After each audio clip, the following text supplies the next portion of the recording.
5 de novembro, o desafio da terra. Para o maior desafio que o povo de Israel tinha que enfrentar já nessa terra prometida. Já agora fora do Egito, agora já longe do poder do faraó, livres. Qual era o maior desafio que eles teriam que enfrentar? Então quando a gente vai para Josué 13, do 1 ao 7, você percebe quais eram os principais obstáculos que eles tinham que superar para poder herdar aquela terra. Na verdade, Josué 13, do 1 ao 7 mostra terras ainda não conquistadas.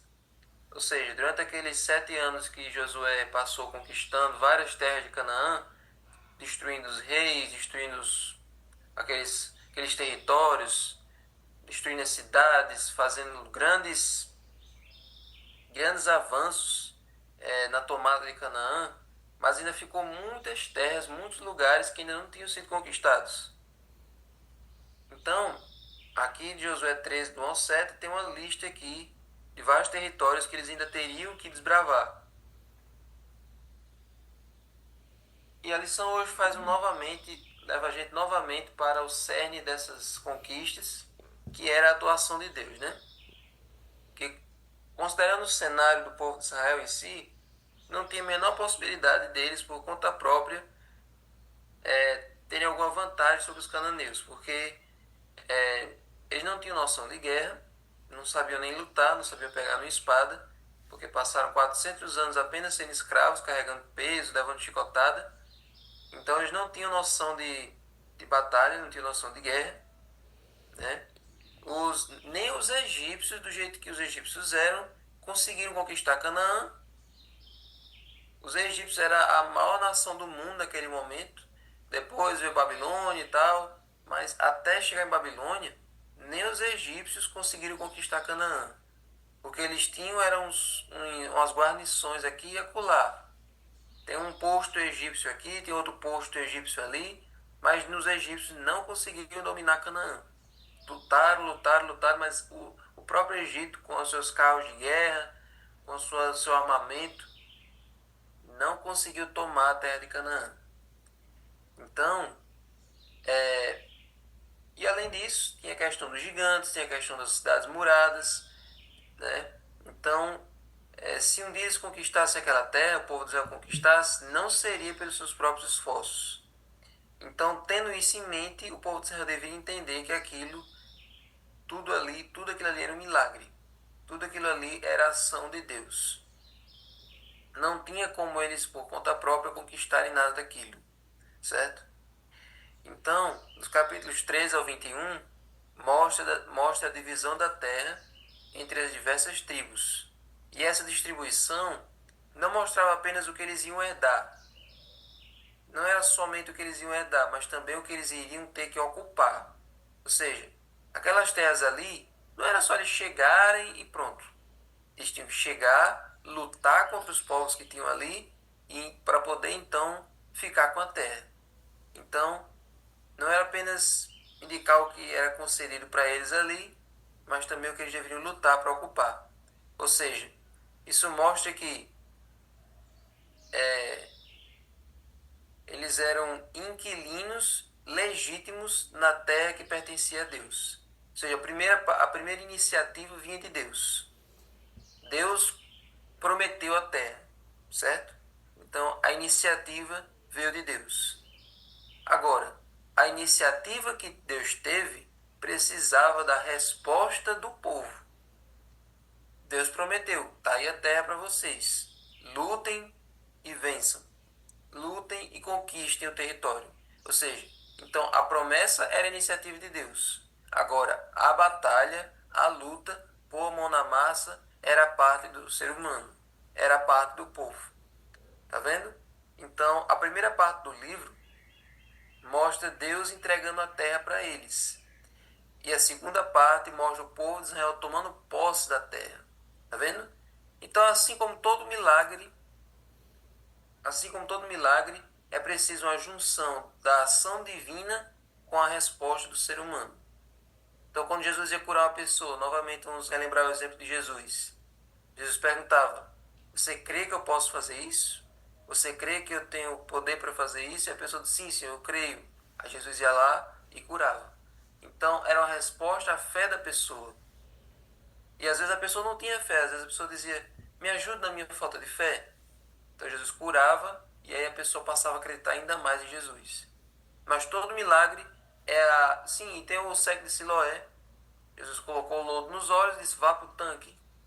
Então, ou seja, aquele cego tinha que ter fé suficiente para entender que aquele barro nos olhos seria um barro curador. Ele iria para lá, lavaria o rosto e em seguida ia acontecer alguma coisa que ele não sabia o que era, mas ele foi confiando na palavra de Jesus. Jesus curou, mas ele teve que fazer a parte dele. Então, como diz aquele verso que não existe, né?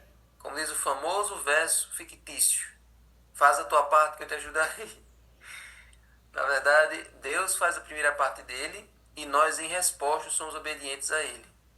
Então, ele prometeu a terra. Agora, o povo diz, eu não poderia esperar não poderia esperar parado, esperando o povo sair de lá por conta própria. Ah, Deus já prometeu a terra, então vamos esperar os cananeus saírem da casa deles, deixarem as terras para nós de boa. Não podia esperar isso. Tá vendo? Então, tudo que Deus manda a gente fazer, tudo que Deus, tudo que Deus manda a gente fazer, a gente não deve esperar que os problemas vão ser tirados de forma natural. Por exemplo, pregação do Evangelho. Deus prometeu que o Evangelho vai ser pregado a todo mundo, testemunha a todas as nações. E que o Espírito Santo vai na frente convertendo os corações. Mas não quer dizer que ele vai ficar na igreja esperando as pessoas virem. Tá vendo? Então a gente não deve ficar, Deus, por favor, aqui o culto está com 5 pessoas, aqui o culto está tão fraco. Manda as pessoas para a igreja. As pessoas não vão vir. Se você não for atrás, as pessoas não vão vir. Tá vendo? Então, pô, Deus não poderia ficar esperando os povos saírem de lá para eles tomarem conta. Não. Então, na igreja é do mesmo jeito. Se você quer que Deus, se você quer que a sua igreja seja viva, se você quer que a sua igreja cresça, se você quer que a sua igreja se renove de pessoas, você precisa ir atrás delas. Deus vai na frente. O Espírito Santo vai na frente tocando os corações. Mas o Espírito Santo não vai poder fazer nada com as pessoas de fora se as pessoas de dentro não forem atrás das pessoas de fora. Certo? É a ação divina junto com a ação do ser humano. É a iniciativa de Deus de prometer a terra e a resposta do povo de ir atrás, de correr atrás, certo? Então, aqui o autor fala, ele compara esse processo de conquista da terra com o processo da nossa salvação, né? Porque de forma de acordo com o aspecto humano, a perspectiva do ser humano, era impossível o povo conquistar aquilo ali. Era impossível o povo fazer aquilo que eles fizeram, né, de conquistar aquela terra, sem que nem os egípcios conseguiam. Então, do mesmo jeito, é a nossa salvação. É impossível você se salvar por conta própria. Não adianta, você pode até tentar, mas não existe uma forma comprovada de um ser humano conseguir se purificar do pecado sozinho. Por isso que diz lá em aquela passagem, acho que é em Jeremias, acaso pode o leopardo se limpar das suas manchas? Será que o etíope também pode mudar a sua pele? Se assim fosse possível, vocês poderiam aprender a fazer o bem e ser acostumados a fazer o mal. Então não tem como você se salvar, não tem como você se santificar sozinho. Não tem como. Então, a salvação é um presente que Deus dá, porque você não consegue se salvar sozinho. É um mérito de Deus. É uma dádiva de Deus. Assim como aquela terra toda de Canaã era uma dádiva, era um presente, a salvação também é um presente. E assim como o povo de Israel recebeu aquela terra de graça, recebeu aquele presente, mas eles tiveram que correr atrás, a salvação é do mesmo jeito. Jesus salvou você, Jesus pagou o preço, Jesus libertou você do poder do pecado, mas você precisa todos os dias continuar lutando contra esse pecado. Pela graça, pela fé no poder de Jesus, pela fé no que ele fez por você, ele lhe dá força para você ir vencendo o pecado, para você já ir vencendo erro após erro, que antes você não conseguia porque você não tinha Jesus. Agora que você aceitou o que ele fez, agora você consegue ir superando obstáculo após obstáculo. Agora, se você se escorar no que ele fez, mas você não lutar contra o seu pecado, você continuar alimentando ele, então você vai perder o que ele deu para você, certo? Então a terra de Canaã era prometida, era uma promessa de Deus. Mas eles poderiam perder aquela terra se eles não fizessem nada. A salvação é uma promessa de Deus, é um presente de Deus. Mas a gente pode perder a salvação se a gente não exercitar ela todos os dias, é, se a gente não pôr ela em prática todos os dias. Viver como salvo é lutar contra o eu. Viver como salvo é lutar contra a natureza pecaminosa. Esse é o processo de santificação que só vai terminar no dia da volta de Cristo, certo? Então, fomos agraciados com um presente maravilhoso, mas é algo que podemos perder se não cuidarmos dele com responsabilidade e vigilância. Por isso Jesus diz: vigiai e orai. Ele não disse repousai e dormir. Repousai e relaxem. Está tudo garantido. Como tem umas denominações por aí que dizem que a graça ela é irresistível. Você não pode resistir à graça de Deus. E uma vez que a graça de Deus alcança você, pronto. Agora você está salvo, pode ficar relaxado. Você nunca mais vai se perder. Pode ficar tranquilo, que agora daqui para frente é só subida, não tem mais altos e baixos. Agora você pronto, está garantido sua passagem. Não é assim. Salvação ela pode ser perdida sim. Isso coloca a responsabilidade em nós. Essa realidade coloca a responsabilidade para cada um de nós. O que eu estou fazendo do presente que Deus me deu? Certo? O que eu estou fazendo da graça que me foi dada? Então, por exemplo, olha o que diz aqui em Filipenses 2,12. Filipenses 2,12 diz assim: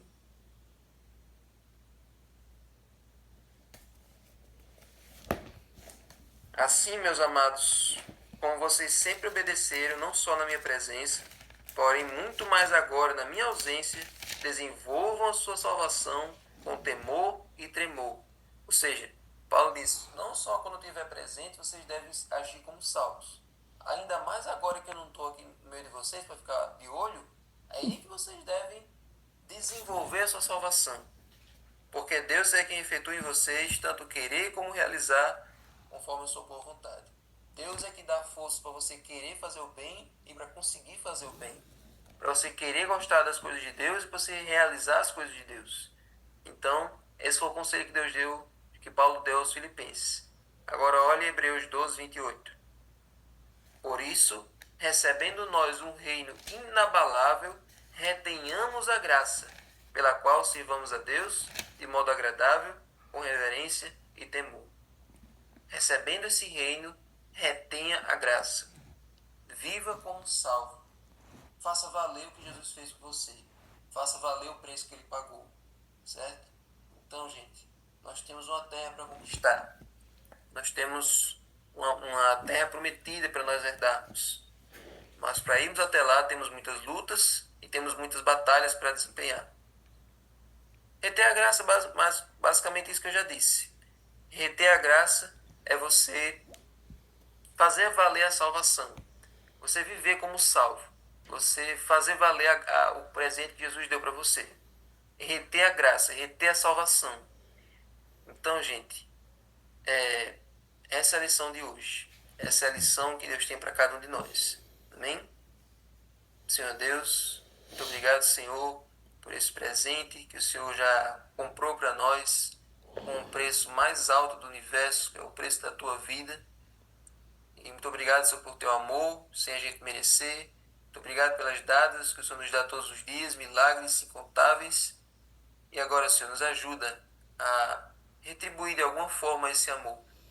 Nos ajuda, Senhor, a pôr em prática aquilo que o Senhor nos deu para fazer. Então, Senhor, nós temos uma terra diante de nós para nós explorarmos. Territórios que ainda não foram alcançados. Pessoas que ainda não sabem de Ti. O Senhor vai na frente, preparando o caminho. Mas nos ajuda, Senhor, a ter coragem de ir atrás do Senhor. Assim como o povo de Israel atrás da coluna de nuvem, Nos ajuda também a ir atrás do Senhor, fazendo a nossa parte. O Senhor poderia ter mandado anjos, mas o anjo não sabe a realidade de ser convertido. O anjo não sabe o que é ser tirado do lamaçal e ser levado para a maravilhosa luz. Então o Senhor nos chamou para que através do nosso exemplo as pessoas se toquem e queiram ser como nós. Nos ajuda a ter coragem, nos ajuda a ter força para fazer a nossa parte, porque a tua parte o Senhor já fez. Nos ajuda, fica conosco, nos leva para a Canaã Celestial e agora abençoa o estudo do livro Hóspede Mais, em nome de Jesus. Amém. Amém.